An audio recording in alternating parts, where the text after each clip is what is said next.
Welcome to Keeping Score. I'm Rick Horrow. Each week we bring you insights from the playmakers, deal makers, and rule makers in the world of sports.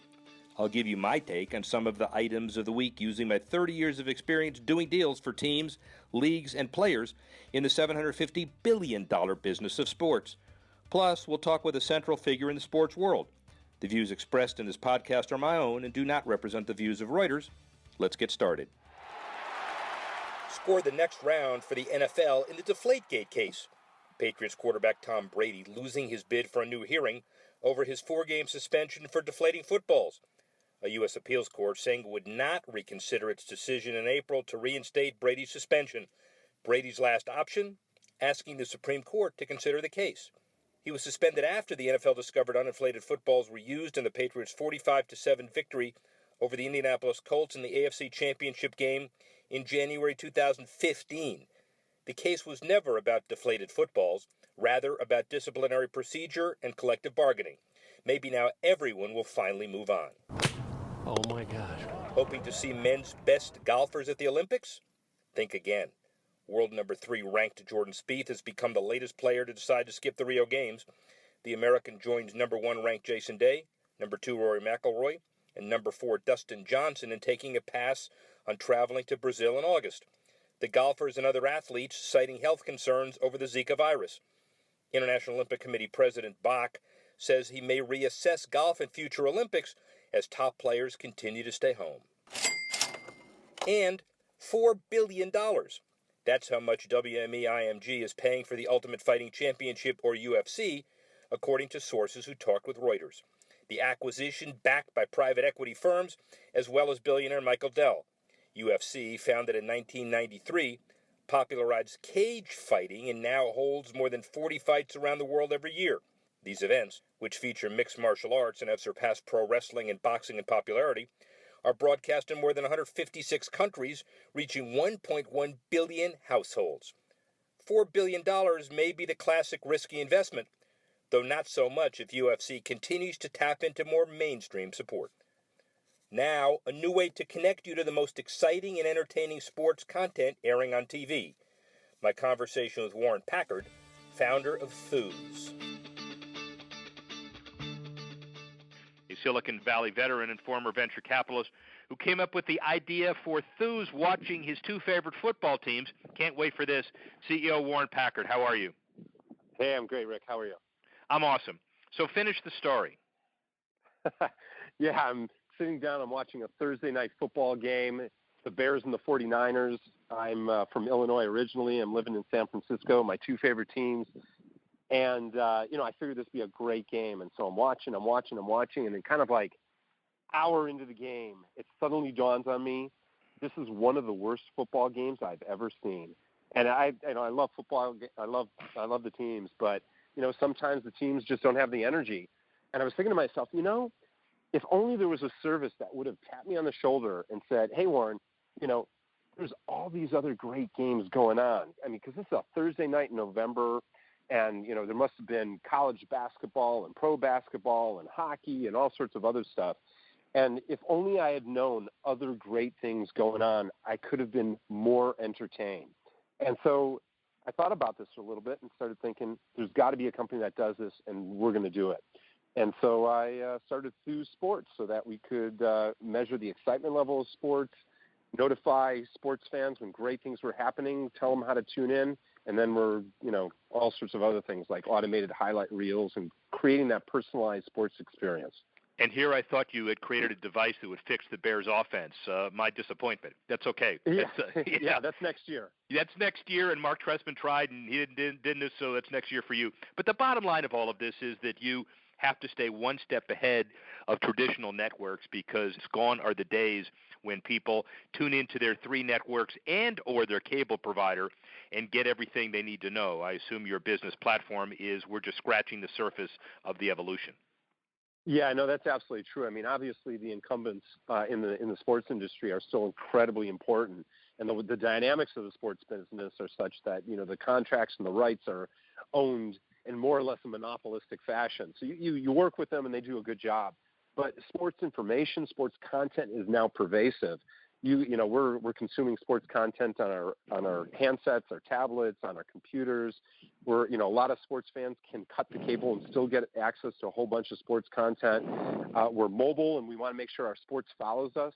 So, the modern sports fan is really in the know. And like you mentioned, what's going on with free agency? These are the kind of things that 20 years ago, 30 years ago, nobody knew what was going on. Nobody followed the draft. Nobody followed all these trades. Now we know everything. We know what Kevin Durant's mom is thinking about trades. It's pretty incredible. And as sports fans, there's a lot to keep up with, and you need some service to curate all that and make you a more informed sports fan without taking up your entire day. So you have the perspective to answer this question maybe uniquely. So an MBA from Stanford in business, but obviously also a mechanical engineering background from Stanford as well.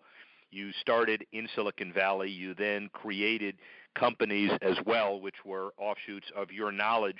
What was the real business spark and the first kind of set of steps that went into creating Thuse?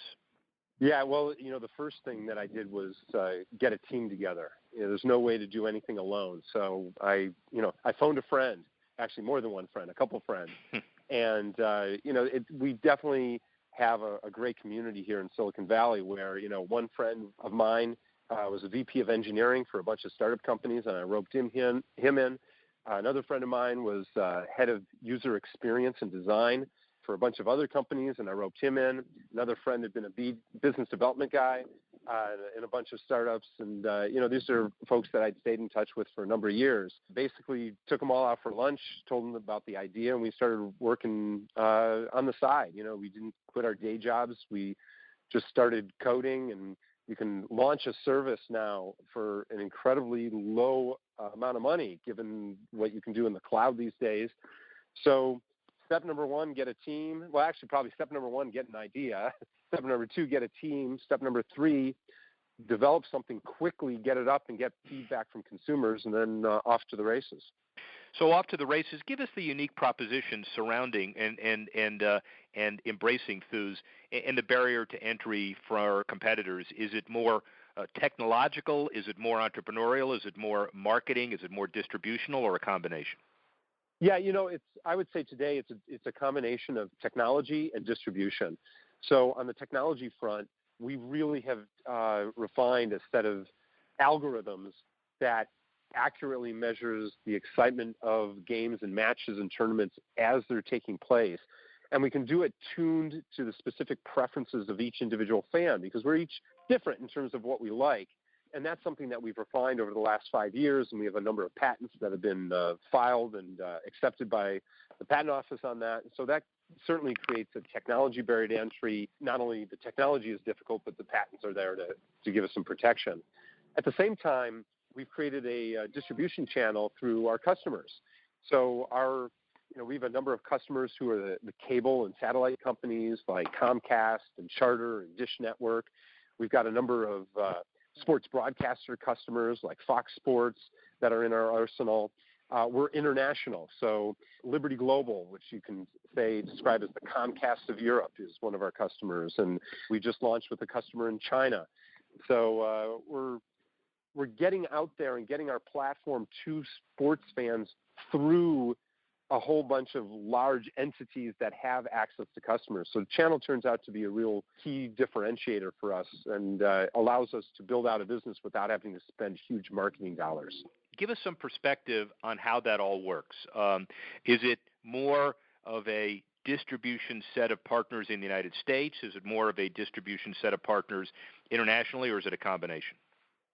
It's a combination, but the way that we've approached it is to start here in the United States, closer to home, a little easier to access those customers and visit them.